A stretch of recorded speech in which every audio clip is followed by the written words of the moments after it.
So you want to know who the 12 tribes of Israel are today? Yes, I do. You listen close to the song and make sure you press replay. Alright, The first thing we'll talk about is the tribe that we call Judah. that's me. Today they are the American blacks and they can get much cooler. Say what? Next is the brothers Simeon and Levi. I know. The Haitians, Dominicans, they live on the same small island. Real small. And then we have the Ephraimites, and that means fruitful bow. What?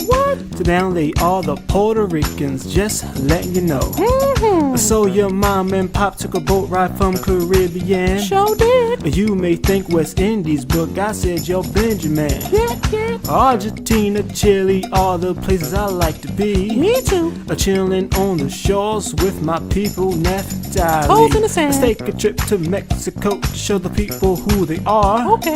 Bring some Spanish flyers, cause we're waking up Issachar. Wake 'em up. Then we'll fly to Cuba where the skies ain't so gray. Passport. Betcha people didn't know Melissa from around that way. I did.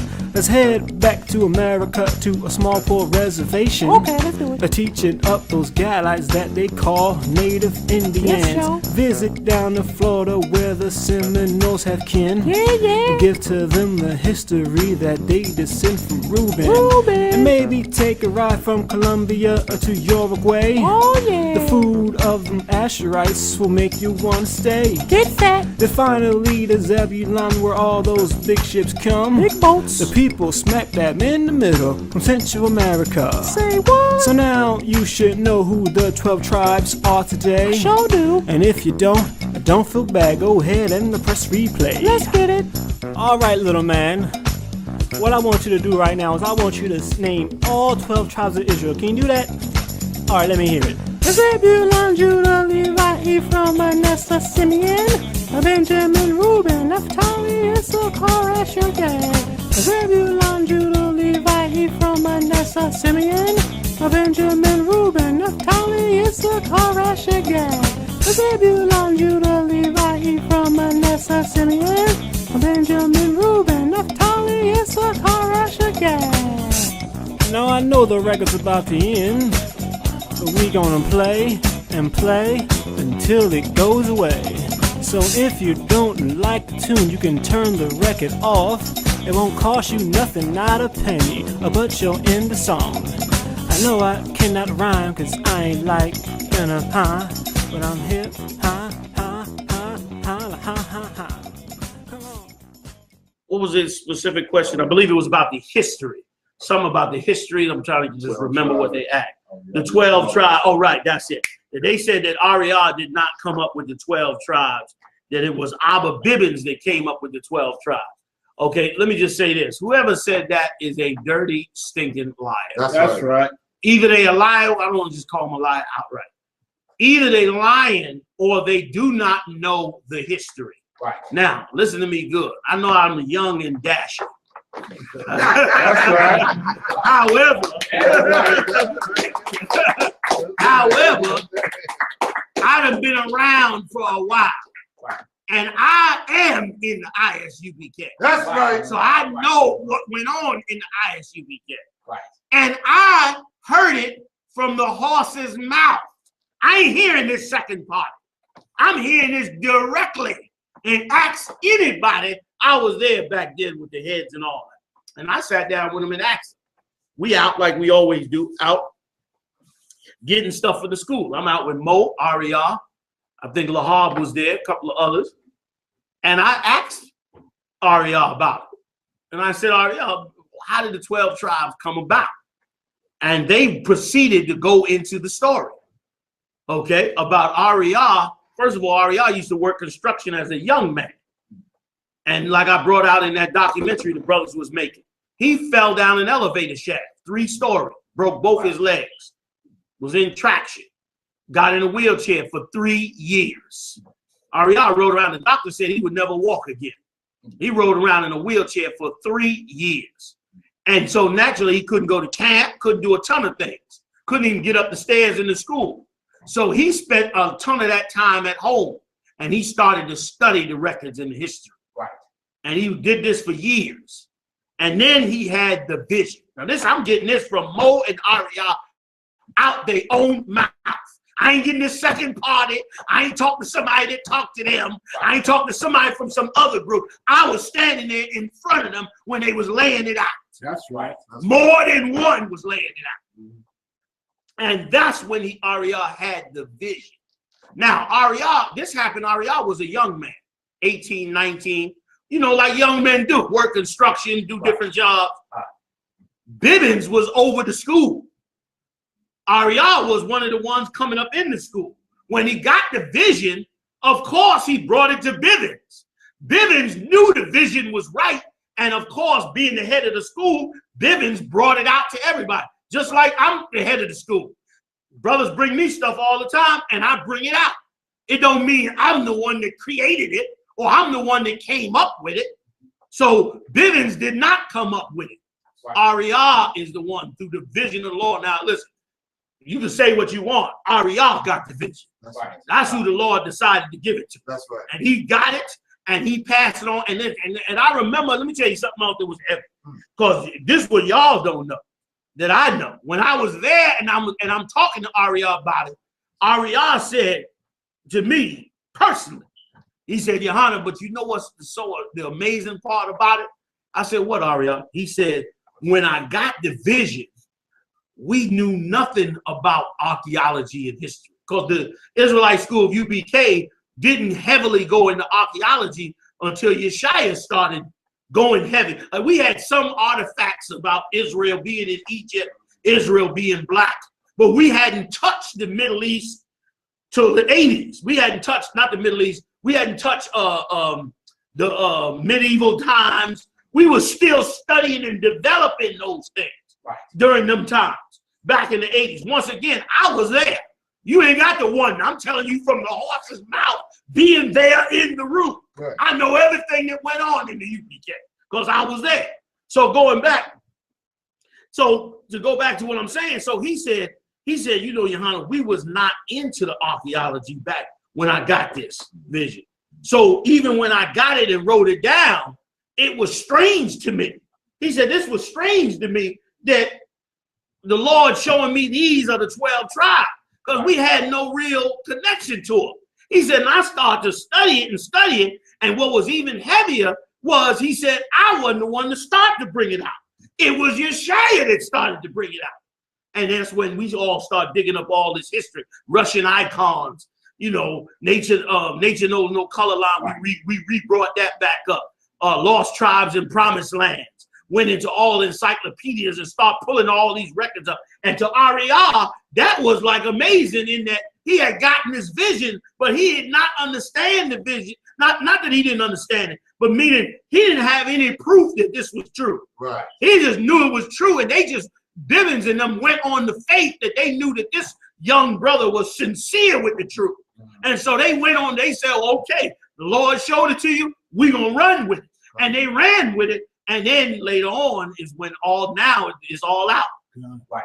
Every tribe, the history on the tribes, all of it came out. And boom, now we see that it was true. So anybody telling that you that, brother, ain't coming clean. You know what I'm saying? And let me tell you something. Anybody want to know the history of the UPK, you ain't got to wonder about it. I'm telling you, I was sitting in the room with Mo and them, Ariel and them. Lahar, Yeshaya Shaw. I live next to Yeshaya in Kazak's apartment. So you know I know everything that went on. I was the chicken man. I run the chicken house. You're the chicken man, what are you talking about? You ain't gotta ask nobody. I was there. Okay, and let me tell you what was heavy about the UPK back then. See, let me explain to you how it went down. Go back. Let's for a minute, Maya. Rewind the time. Back in the turn of the century in the 1900s, white Jewish synagogues invested in black Jewish synagogues. Black Jewish synagogues started to emerge. What people don't understand is Matthews and all them cats back then, they was black synagogues, but they was not black synagogues like we think of black Hebrew Israelites today. Right. They were black synagogues that were counterparts to their white synagogues. In other words, they wasn't saying the white man's the devil. They was treating themselves like they were Jewish conversions. Like the white Jews was the real Jews, but that they were black Jews by conversion. Right. So they was respecting the white Jews. And that's what Matthews and them was doing.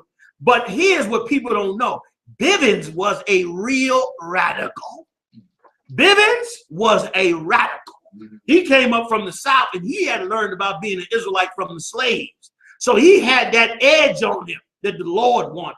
He had that hate the white man edge that this guy is the enemy. So now he joined Matthews and them. They fellowshipping with white yeshivas, white synagogues. So Bivens in a jam here. So he had to break from them. And when he broke from them, that's when he set up his school on Fifth Avenue. And in his school, that's when they started to get radical. And see, Ariel was a young radical brother too, which is why he gravitated to Bivens. Right. And Yaakov, you know, Yaakov was a two-gun gangster. When he come up from Florida, Yaakov used to carry two guns, tell me the stories all the time. And Ariel, being Yaakov's son, he was a radical too. Like these was not them old Jewish cats that's in them groups. That's why you ain't never hear about them cats. Because they was not called to raise up the prophet. That's right. They would have Jewish synagogues, and that's it. Anybody can open a Jewish synagogue. Old Testament, New Testament, the ones in Chicago, the ones in Dimona, none of them was like the ISUBK. That's right. And there's a reason for that. Because the ones in the ISUBK, there was a spirit of the Lord that was on them. Right. And listen, show you how radical Bivens was. Now, remember now, we're talking the 60s, in the height of the Nation of Islam. What's the one they killed? No, the Muslim. Malcolm X. Malcolm X doing speeches in Harlem. You know what I mean? They damn near running Chicago. Right. And Abba Bivens is going on the street in Newark telling Muslims, you not no Muslim. Right. That's right. You the lost chosen people of the Lord. That's how radical he was. Right. Matthews and them was sitting up in there on Saturday with a sheet over their head praying to the Lord. Bivens was out there battling. Right. He was radical. And when they killed Bivens, then of course it was a whole bunch of power grabbing in the school that Bivens had built. So Masha. But we want to talk about identity. First, we're going to run down the tribes to you. I mentioned that the people don't know their identity. The brother will stay out here, show this on TV. We're going to tell you about the nation of Israel. He'll call them off for you. Somebody. Right. The tribe of Judah is the so-called Negroes. The tribe of Benjamin is the so-called West Indians. The tribe of Levi are the so-called Haitians. The tribe of Simeon are the so-called Dominicans. The tribe of Zebulon includes from Guatemala to Panama, all those people that are of Negroid and Indian descent in those countries. The tribe of Ephraim is the so-called Puerto Ricans. The tribe of Manasseh is the so-called Cubans. And the tribe of Gad is the so-called North American Indians. The tribe of Reuben are the so-called Seminole Indians that are residing in the areas of Florida. The tribe of Naphtali is the so-called Argentinians all the way through to Chile in South America. The tribe of Asher are the so-called Colombians and Brazilians in South America, all the way to Uruguay. Then the tribe of Issachar is inclusive of the Mexican Indians in the land of Mexico. These people are the true nation of Israel. Yes. These are the people that constitute the nation of Israel. Yaakov took Yaakov's son Ariel, and the three of them came around the corner and rented 1 West 125th Street from Mr. Mills. Mr. Mills ran Mills Security. He had started Mills Security in the 60s, became wealthy but by giving black people jobs as security guards. He eventually bought the building. Once he bought the building, he knew them from around the corner and rented them out 1 West 125th Street. And that's how 1 West got started. And if you go back and check, they was trying to break from that whole vibe of the white Jews, because the whole reason it became universal, remember, it's Israelite School of Universal Practical Knowledge.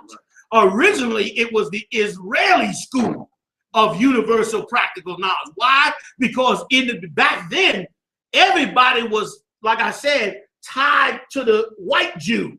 But when they started the Israeli School of UPK, they were trying to break away from it, because they had found out from the visions and the scriptures that those white people were not the Jews, but that in fact they were the real Jews. While Matthews and them was treating the white people like they were the Jews, and the black people like they were conversions to the Jews. That's why some of them that went out to Ohio and Chicago named they synagogues Ethiopian Israelites or Ethiopian Jews. Why? Because they was trying to find a way to convert themselves in. Same time, ain't no black people Ethiopian. We come out of slavery. So why would you call it Ethiopian? Because you're trying to convert to white Judaism. Even the outfits they wore came from the white Jewish rabbis. You understand? But they were but the Lord was working to break them out of it. So when they got around to 1 West, that's when they added universal practical knowledge, because now it was a betwixt. Because back then, you had to come in and convert to Judaism.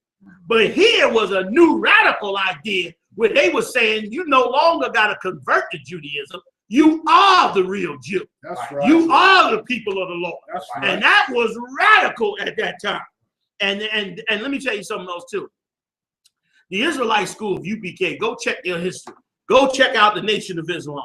Go check out the Black Panther Party and the new Black Panther Party. Go check out the Conscious Community. Go check out every black so-called radical organization in America. Every last one of them in some way either work together, receive finance from, or work in concert with other white groups. Right.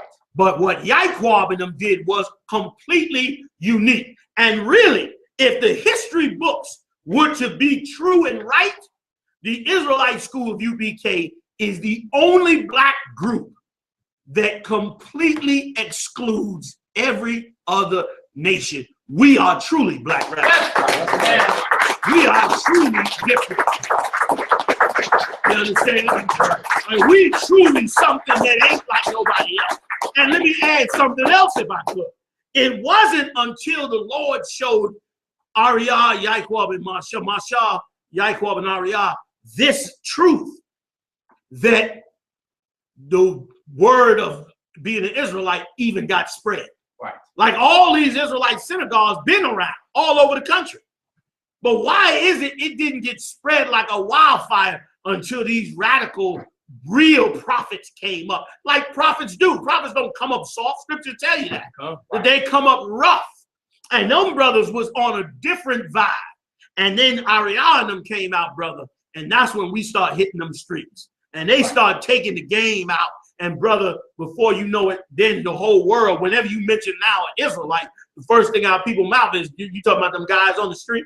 Because now everybody look at an Israelite as us. But them groups, wasn't like that. And them groups later on, like now it's like, you know what I'm saying? So they can say what they want. The Israelite School of UPK is the school that was called by Yahweh. And right. Brother, and you have not begun to see what the Lord is going to do with this very body that he called on and ordained to bring forth this truth. You got to see what he's going to do. So whoever put that out, listen, let's let the record be set. Right. I was there I was there. I was Marshall's bodyguard when he went on TV. I was there. Okay? I was there when they played cards on Saturday night, played bid whist after the camp. I was there.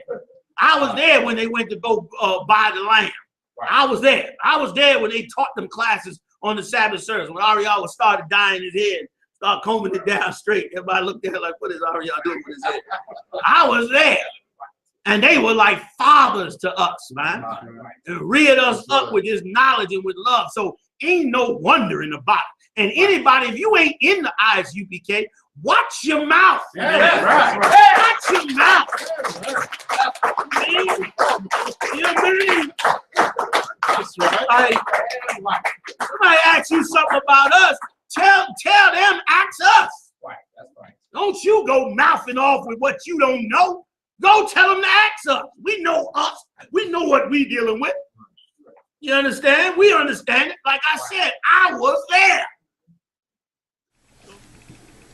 When One West split, their students, who are now called elders, formed their own camps, which kept that same 12 tribe chart doctrine.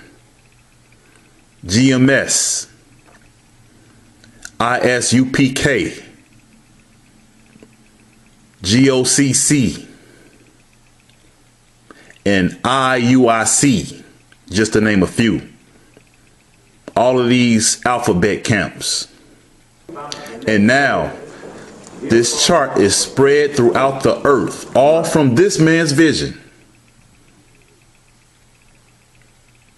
But I had a vision too. Death and destruction to the 12 tribe chart.